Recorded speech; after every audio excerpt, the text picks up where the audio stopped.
With 22-year-old Magic Johnson running the show, the Lakers had become an NBA power. In 1982, they'd captured their second championship in 3 years.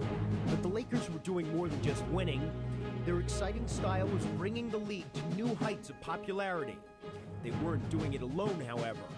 On the East Coast, Larry Bird was doing for the Celtics what Magic had done for the Lakers. Look out, Bird's in the crowd trying to get a loose ball back, and by golly, he does it. Bird, who had lost to Magic in the 1979 NCAA Finals, had brought his Celtics to a championship in 1981. And like Magic, he played with passion and unselfishness. That one of them was the urban black kid from Michigan, and the other one was the manure-kicking country boy from Indiana. And one of them with the Lakers, and one of them with the Celtics. I mean, that was perfect. That's central casting. In Magic and Bird, the NBA now had a rivalry to match any in sports. The Lakers and Celtics took on the personalities of their leading men. The Lakers were about showtime, and the Celtics were about work ethic, and that thing just sort of built to a frenzy. The blue-collar Celtics, the kind of white-collar Lakers. You know, fancy style, old-fashioned, rudimentary style. You couldn't have concocted any better rivalry than this. Making the rivalry even more intense was that the teams had a history together, one that was still boiling over from the 1960s. We just simply developed a rivalry that was born out of some deep-seated feelings of hatred. You know, even though we didn't hate them as individuals, we hated the Celtics, and the Celtics hated the Lakers. In 1984, Boston and Los Angeles would meet in the NBA Finals for the first time in 15 years. And the entire sporting world was watching. Hey, they won the East, we won the West. So it's like everybody just get ready, sit back, and let's enjoy it. These franchises had met 7 previous times in the finals, and all 7 times the Celtics had won. Now the Lakers would have to confront their demons once again. Coming in at Boston Garden and the old building and seeing Red sitting up there, you could just feel the crowd. As the series opened, the Lakers were determined to banish the ghosts of the past. They are running the Celtics off the Boston Garden Court. But the Celtics would issue a bold response, and when they imposed their physical style of play on the series, the Lakers began to buckle. Magic takes the ball, and they throw. Magic throws it away. 3 seconds. Worst comes to worst, the Celtics will have to foul, and there's a steal by Henderson who lays it up and in. The leprechaun at work here at Boston Garden. Fabled things have happened, and this will be one of them. We had opportunities in Game 2 to close them out at Boston Garden. You know, we had opportunities in Game 4 to close them out. We had opportunities to close them out, and we didn't. Instead, it was the Celtics who would finish off the Lakers. Here's Magic off the mark. Lakers had several chances, and here's Larry Bird chucking down the court.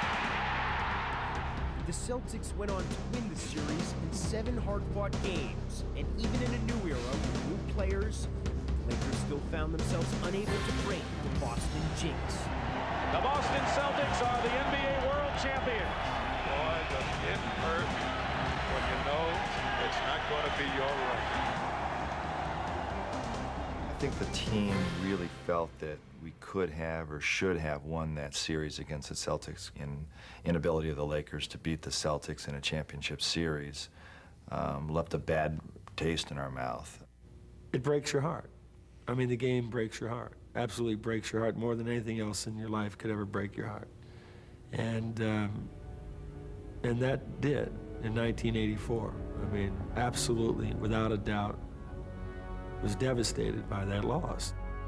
Every day I woke up in the summer, I'm just replaying those games over and over in that series, and it was like a dead man walking. But Riley would use his team's disappointment as motivation for the 1985 season. You know, the Celtics thought that we were sissies, and They used to call us the LA Fakers, not the LA Lakers. And if you're going to tolerate this, then you're never going to beat this team. And we spent the whole year, that year in 1985, just thinking about the thought of getting back to the finals.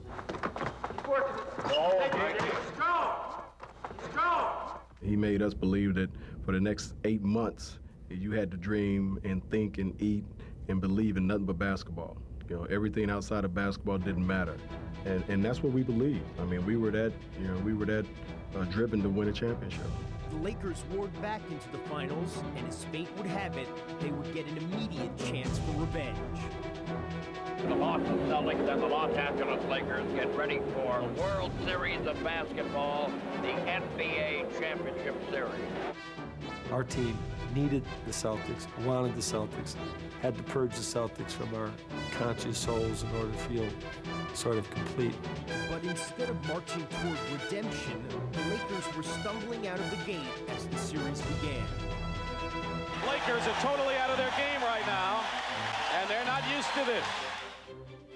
Parrish has beaten Jabbar up the court every single time. The Celtics would overwhelm the Lakers, handing them a humiliating defeat. No contest, game one. Give it to the Boston Celtics by a wide margin. 38-year-old Kareem Abdul-Jabbar had played the worst playoff game of his career. Many thought he and the Lakers were finished after losing by 34 points. The worst loss in finals history, it was dubbed the Memorial Day Massacre. Pat Riley, he drilled us so bad. He made us watch that game over and over and over again. But I think that was the best thing that happened for us. The Lakers were determined to put their nightmare behind them, and they would do just that. See the aggressiveness of the Lakers. Bullet pass, Magic to James Worthy. 4 on the shot clock. Kareem goes up and stuffs it through. In Game 2, Kareem and the Lakers would come storming back and prove their critics wrong. I'll tell you, Kareem is really responding to the challenge in this ball game. Wow. Well, it feels good, you know, to know that you're not dead. You know, they had people throwing dirt on my face. It's good to know that that was a little premature. Kareem's performance would inspire his teammates, and the Lakers would grab a 3-2 series lead. Long skyhook, in and out, and there's Magic Johnson. And as the series headed back to Boston for Game 6, LA would try to become the first team in finals history to eliminate the Celtics on their home floor. As soon as we hit town, it was like the devil hitting town. You know, it's like, uh-oh. I mean, the baggage guy at the airport. Oh, Magic! Larry's gonna kill you tomorrow. But while the Lakers of the past had fallen victim to the Celtic mystique, this team would be different. Magic right side to Worthy, slam dunk. Here come the Lakers. Magic. Oh! There was a time in the fourth quarter when Kareem hit a sweeping skyhook, and when that shot went in, and he turned, and he put his fists up in the air like this, and he ran back down the court, I knew, he knew, we knew, they knew, this was over. The Lakers are winning it. 3 in 6 years. LA comes to Boston and wins the world title. The Lakers hadn't only won the title, they'd done it exactly where they wanted to, on the parquet floor of Boston Garden. That whole mental and historical thing, the jinx, whatever have you, it all died at that point. I'm watching the game by myself at home and really loving it.